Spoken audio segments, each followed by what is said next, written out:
Alors le guide du routard a 35 ans. C'est à l'origine un job d'étudiant. Au lieu de repeindre des appartements ou donner des cours particuliers pour gagner un petit peu d'argent de poche quand j'étais étudiant, avec un autre ami qui était à l'école avec moi, Michel Duval, on voulait être journaliste, donc on a commencé à écrire des piges dans divers journaux. C'est un voyage que j'ai fait quand j'avais 21 ans.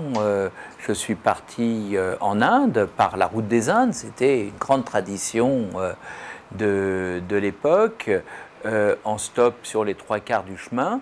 Et comme il n'y avait pas de guide qui indiquait les bons restaurants pas trop chers et les hôtels abordables, j'avais noté tout sur des carnets de voyage dans l'espoir de faire passer l'information à mes amis. Et en fait, le guide du routard a commencé comme ça. Alors les guides du routard ont évolué parce que le public a évolué. Actuellement, les jeunes sont moins aventuriers, cherchent plus de confort.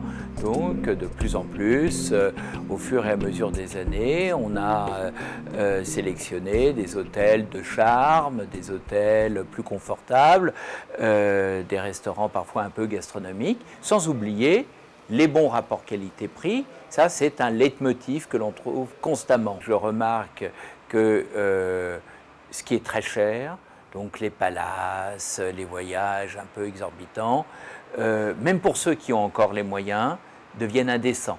Moi, je vous conseillerais des destinations où il y a une décote par rapport à la monnaie.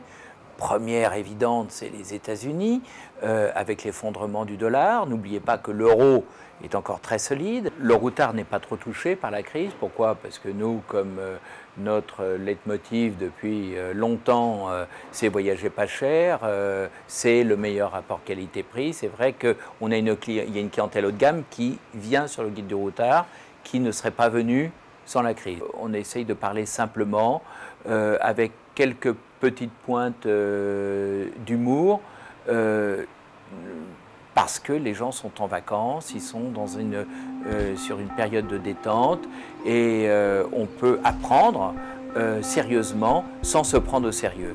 C'est peut-être ça le guide du routard.